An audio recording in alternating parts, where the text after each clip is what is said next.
é que... Da primeira citação, né? A primeira sessão. Essa aí. A anterior? Isso, não, essa aí, não. Ali era só as partes. Então, primeira parte sobre representação em animais. Então, algumas passagens poderiam, à primeira vista, poderiam e foram, né, na literatura, tomadas como evidência de que Kant atribui consciência a animais.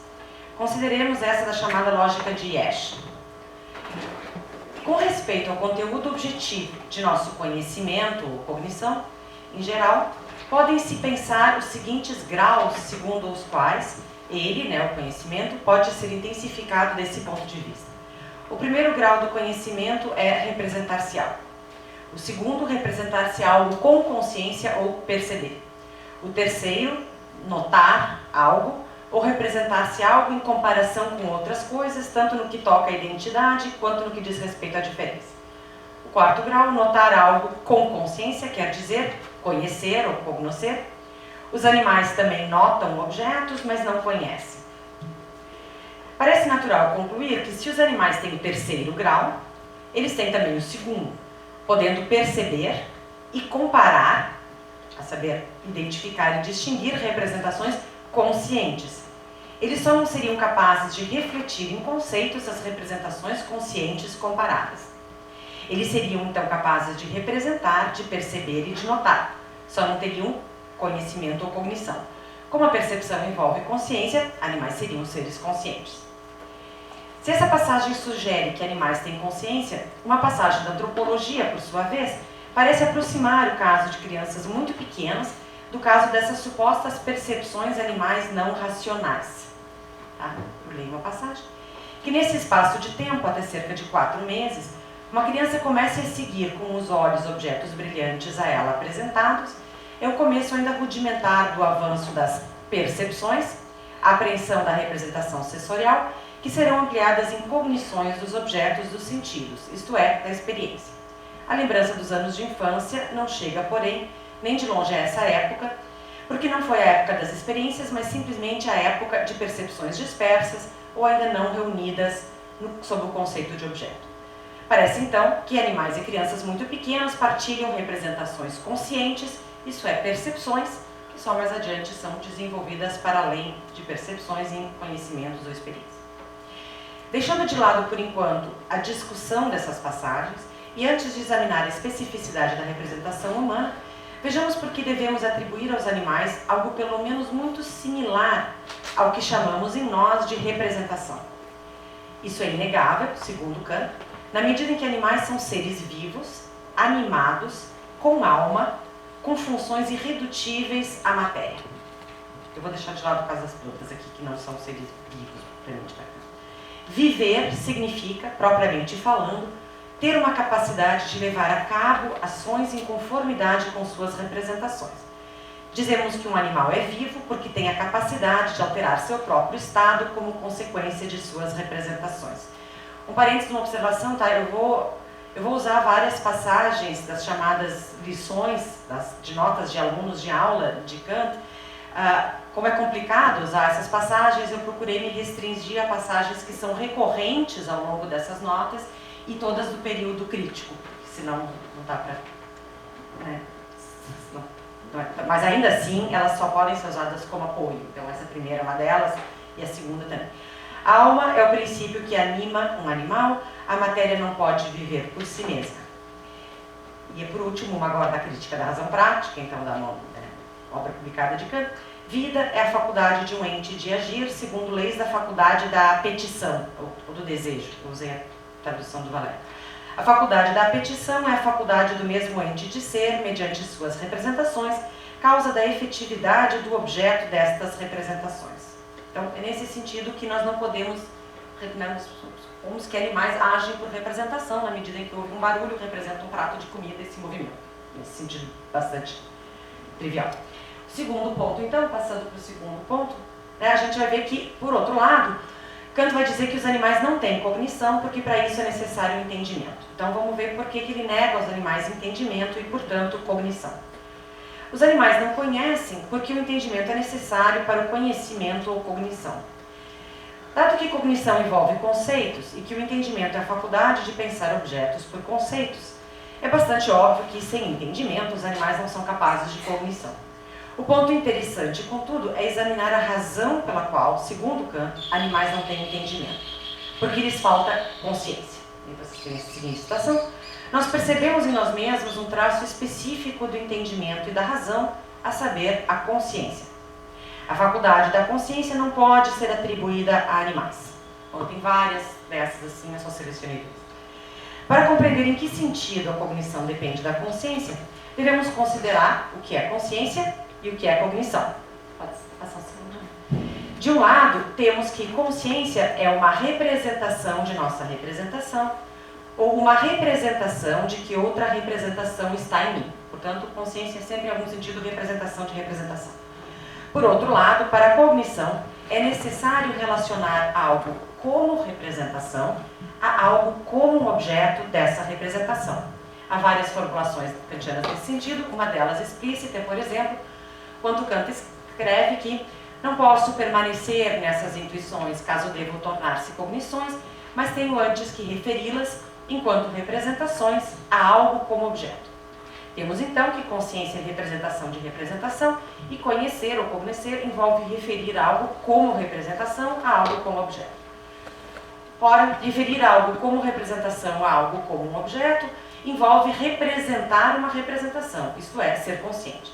Conhecer ou ter cognição de uma mesa, por exemplo, não é simplesmente ter em mim algo que, por assim dizer, toma o lugar da mesa e interage com minhas inclinações ou outras representações, como parecia estar necessariamente envolvido na descrição do animal. Tem algo nele que toma o lugar da comida e que faz com que ele se mova em direção ao prato. Né? Mas para ter cognição nós precisamos mais do que isso. Se conheço a mesa, estou consciente, estou representando que tenho algo em mim que representa ou toma o lugar da mesa e serve para conhecê-la. Nos termos de Kant, eu tomo uma representação como fundamento de cognição da mesa, objeto. O último passo aqui, para notar a dependência da cognição em relação à percepção, né, é notar que consciência, representação de representação, depende de, em algum sentido, percebermos a nós mesmos. Encontramos essa estreita relação entre consciência e a percepção em notas, mais uma vez, em notas recorrentes de alunos de Kant. É assim mesmo. Um tipo de representação pode acompanhar todas as nossas representações e essa é a representação de nosso eu. A representação de nosso eu é chamada de consciência a percepção. Consciência é o princípio da possibilidade do entendimento, não da sensibilidade. O eu subjaz como fundamento a consciência e é o que é particular a um espírito.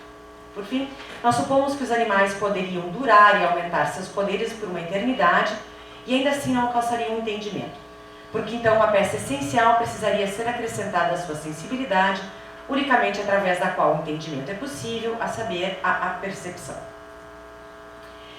Então, somente um espírito tem um eu que subjaz a consciência. Seres animados somente com alma, dotados de sensibilidade, mas não de entendimento, não são espíritos. Ser consciente é sempre, em algum sentido, perceber a si mesmo, o que não é surpreendente se consciência é alguma espécie de representação da representação. É claro que, se quisermos usar a palavra consciência para algo tão simples como representações ou estados mentais, bem como a interação entre tais estados mentais e suas influências no comportamento de um ser vivo, então diríamos que a consciência é possível sem entendimento e a percepção. No entanto, parece não ser esse o sentido kantiano, que é o que me interessa aqui. Vimos até agora que a cognição depende do entendimento, dá para passar mais um? Que depende do entendimento, que envolve consciência, que depende de a percepção. Como Kant nega aos animais a percepção, lhes nega a consciência, e sem poder representar suas representações, animais jamais poderiam relacionar algo como representação a algo como objeto, isso é, eles não poderiam conhecer. Passo para a terceira parte. Bom, embora a dependência da cognição em relação à percepção seja razoavelmente clara, na medida em que conhecer é relacionar algo como representação a algo como objeto, a situação fica mais obscura se lembrarmos que nem toda representação humana envolvida em cognição é ela mesma uma cognição. Consideremos novamente aquela passagem de Ash que eu citei no início sobre os graus na cognição. Tá? Então nós tínhamos, eu não vou ler tudo de novo, nós tínhamos o primeiro grau, representar-se algo, segundo, representar-se algo com consciência ou perceber, o terceiro, notar, né, representar em comparação com outras coisas, e o quarto, notar com consciência, só esse seria propriamente conhecer ou cognoscer.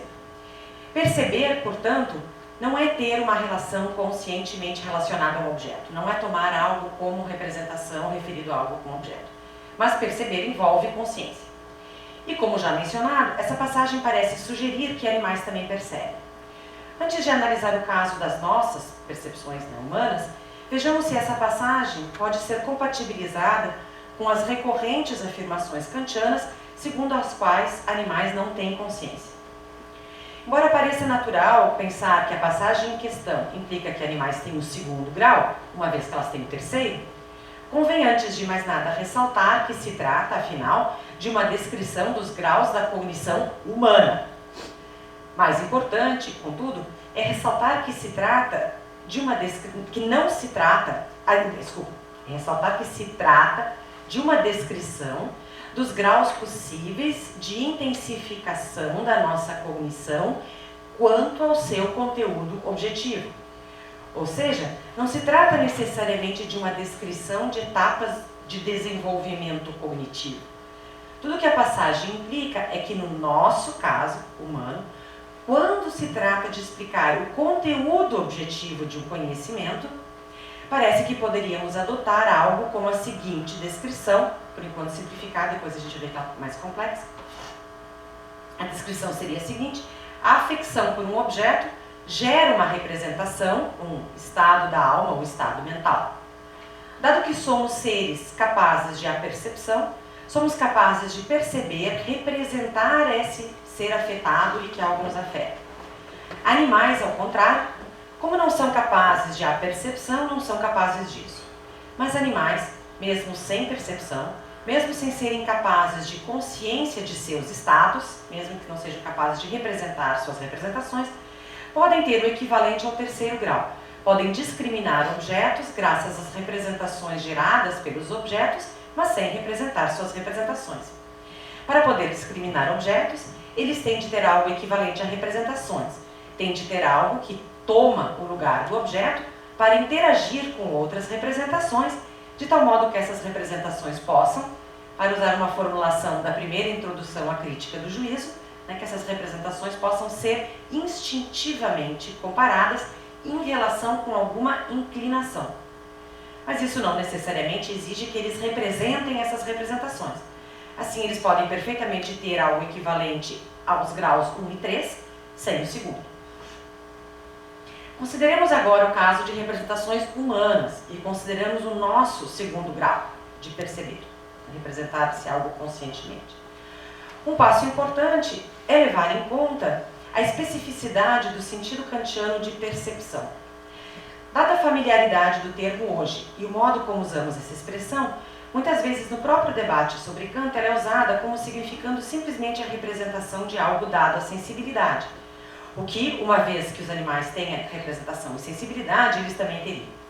No entanto, como já foi observado, vários autores, para Kant, percepção envolve essencialmente um ato de tomar consciência de algo. Ele envolve mais do que meramente representar-se algo, ainda que seja distinto de conhecer algo.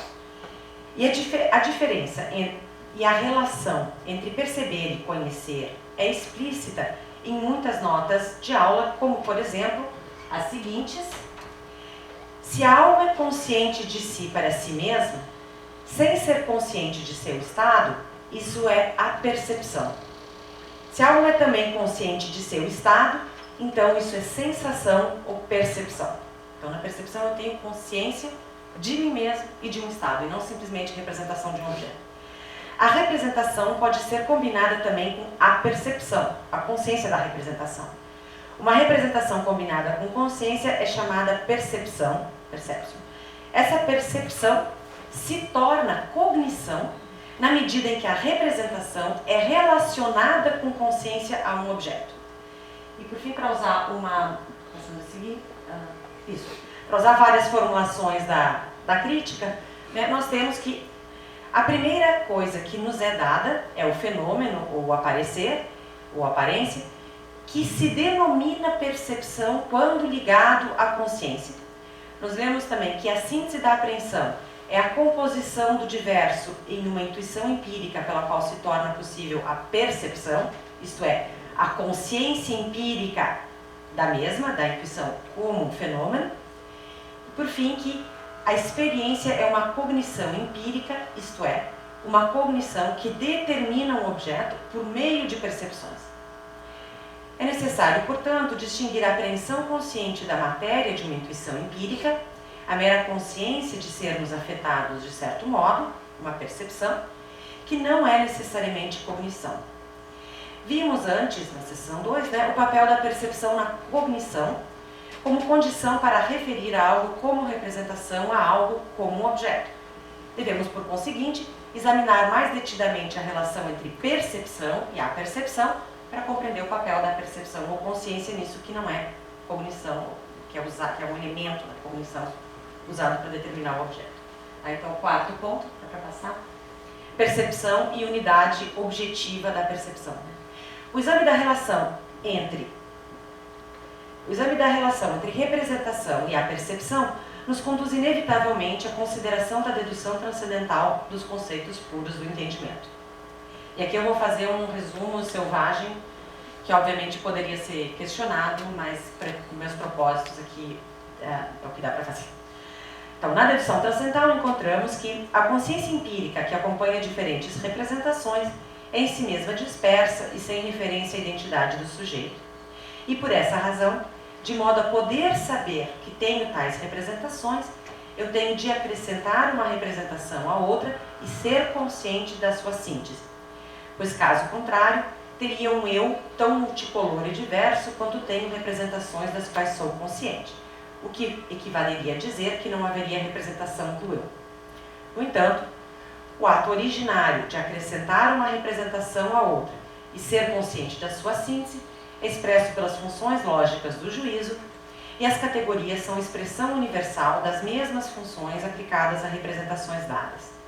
Como consequência, temos como princípio de possibilidade da intuição a inteira sujeição à unidade originariamente sintética da percepção, o que, por um lado, condiciona qualquer um de meus pensamentos particulares. No entanto, não são só mais meus pensamentos que estão submetidos a esse princípio. Não é só para pensar uma intuição que ela é submetida a esse princípio, de estar determinada pelas funções que as categorias expressam universalmente. Uma vez que a consciência empírica de uma percepção tem de ser conforme às formas puras do espaço e do tempo, e uma vez que as intuições puras do espaço e do tempo são representadas com a determinação da unidade de seu disperso, uma ligação a priori é dada com as representações do espaço e do tempo.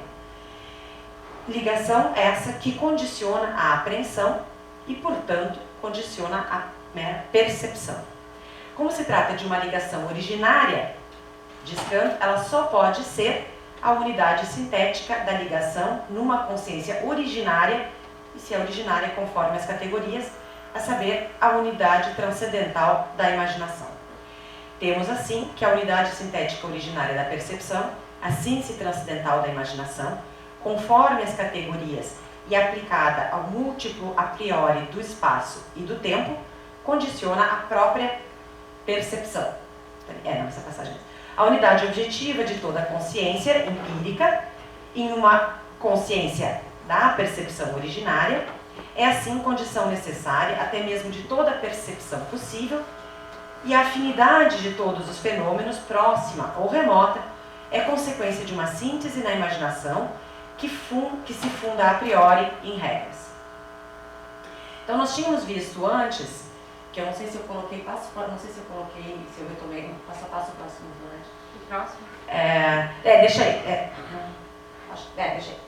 Tá? Nós tínhamos visto antes que na percepção nós temos uma aparência que nos é dada, que numa percepção, uma aparência que nos é dada é combinada com consciência, que na percepção a alma é consciente de si com consciência de seu estado, que percepção é consciência empírica de algo como um fenômeno ou aparência ou aparecer. Ora, o que está envolvido em ser consciente de algo como um fenômeno ou como um aparecer? temos de ter consciência de que algo é oferecido de certo modo à nossa sensibilidade, temos a apreensão de um múltiplo sensório espaço temporalmente ordenado que nos aparece de certo modo particular. Apreender esse aparecer tal como aparece não é atribuir esse aparecer tal como aparece a algo como um objeto. Se eu vejo um prato redondo, visto de lado, ele vai me parecer como oval, né? Então, o meu aparecer, o que eu tomo consciência de me ser oferecido na aparência é uma forma oval, mas nem por isso nós determinamos ou classificamos o objeto como oval.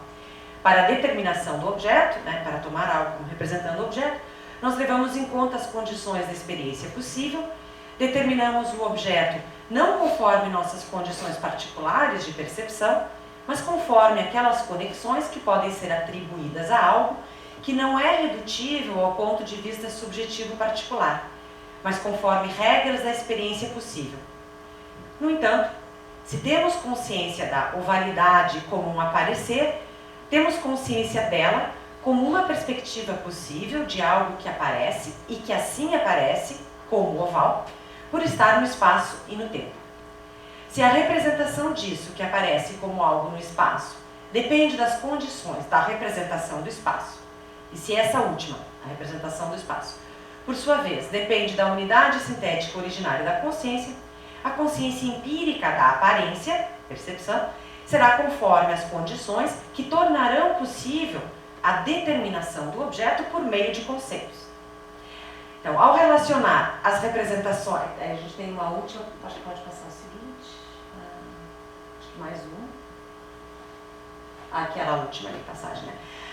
E aí nós tínhamos visto também, né? Então, quando nós temos uma percepção, nós temos uma consciência empírica de algo que se oferece, e essa consciência empírica, porque é a consciência de algo que se oferece no espaço e no tempo, está conforme as categorias, e isso vai tornar possível a determinação conceitual, né? Ao relacionar as representações representadas na percepção como representações a algo como objeto, que é então determinado por meio dessas representações percebidas, nós teremos uma cognição empírica. Isso só é possível, contudo, porque a percepção ela mesma está sob as condições que permitem a cognição, e a percepção está sob essas condições em razão da forma da nossa intuição. Assim, porque a experiência consiste em percepções conectadas e a aplicação das categorias por meio da síntese transcendental da imaginação condiciona a própria percepção, as categorias condicionam a experiência, dá para passar o seguinte, é a conclusão que é o que Kant tira, toda a síntese, por conseguinte, pela qual a própria percepção se torna possível, situa-se sob as categorias. E como a experiência é o conhecimento por meio de percepções conectadas, então as categorias são condição de possibilidade da experiência e valem a priori, portanto, também para todos os objetos da experiência. Bom, mas se é assim, se as funções do entendimento, condição para a unificação em uma consciência una, se elas condicionam a própria percepção, como seria possível falar de percepções dispersas, como nós vimos na passagem da antropologia?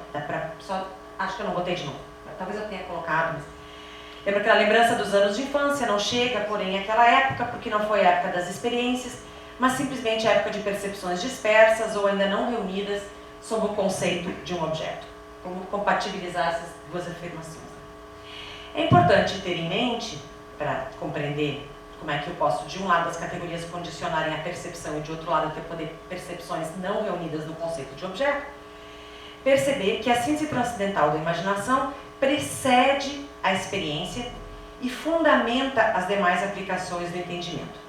Nos termos de uma outra formulação da antropologia, antes de passar, nós temos o seguinte.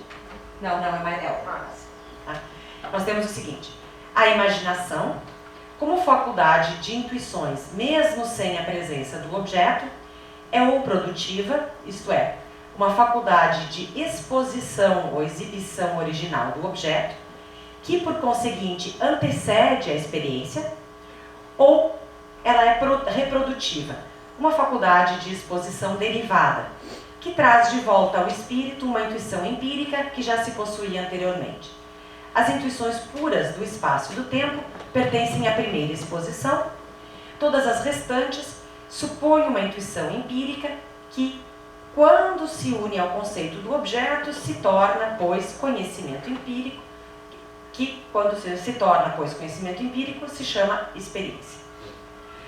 De acordo com essa passagem, temos uma exibição ou apresentação originária do objeto, sem a presença do objeto, o que antecede a experiência, graças à faculdade produtiva da imaginação, responsável pelas intuições puras do espaço e do tempo. Cada percepção empírica particular, como tal, no espaço e no tempo, será conforme as condições dessa apresentação ou exibição originária. Quando, além da percepção, conforme as condições dessa apresentação originária, nós conectamos a experiência que percebemos com o conceito do objeto, temos uma cognição empírica, isto é, experiência. Antes disso, temos uma associação pela imaginação, conforme a síntese reprodutiva. Sendo essa síntese reprodutiva associativa, ela só possui validade subjetiva.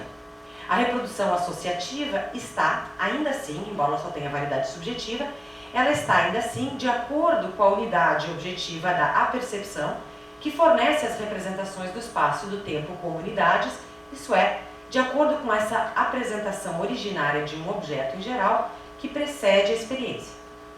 Se é assim, o que assegura que percepção e, portanto, experiência estão sob as categorias é o fato de a síntese produtiva da imaginação ocorrer mediante a mesma função lógica que é expressa em juízos.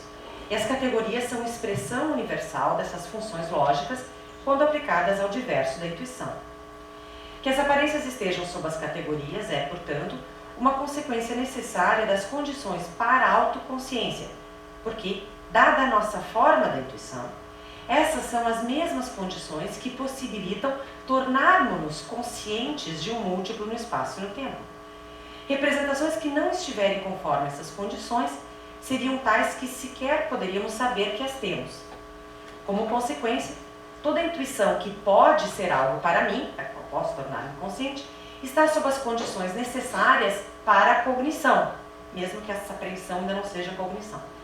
Kant chega a dizer que sem satisfazer essas condições seria como se essas representações sequer existissem. Dá para passar a próxima?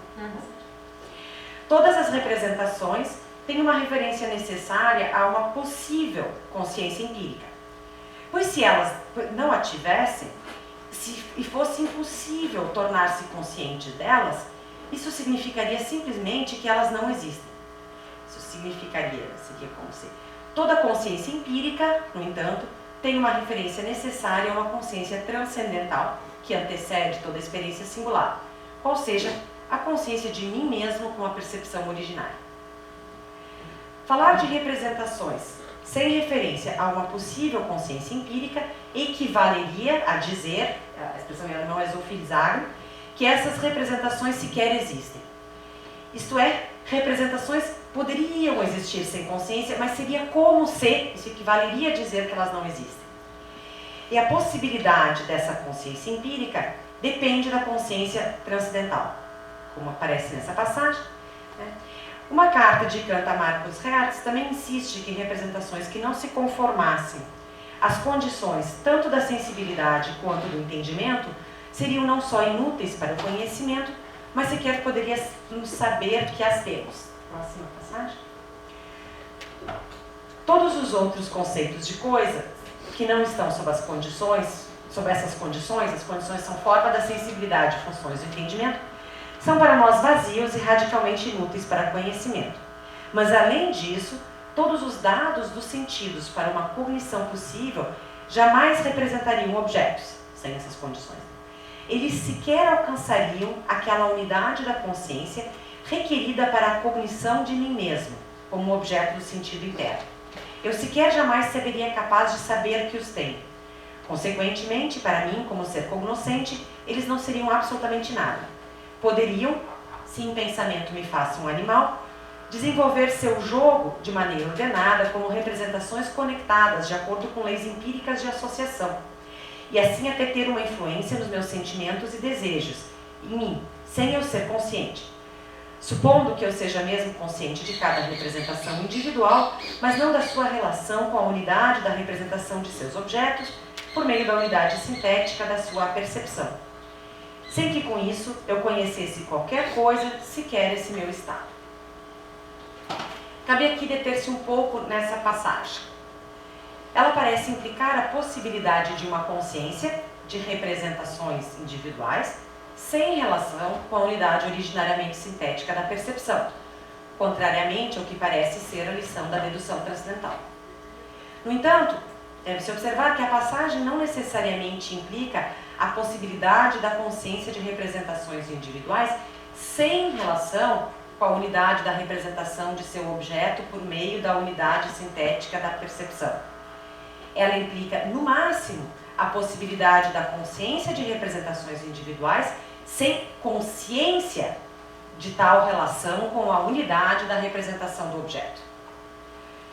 Sobre o papel dessa suposição da mera consciência individual nas considerações kantianas em questão aqui, é esclarecedor levar em conta o contexto na carta a Marcus Hertz em que a passagem se insere. Essa passagem se insere no momento onde Kant está contrapondo sua própria caracterização da faculdade do entendimento à concepção de Solomon Maimon. Pode ser a próxima passagem?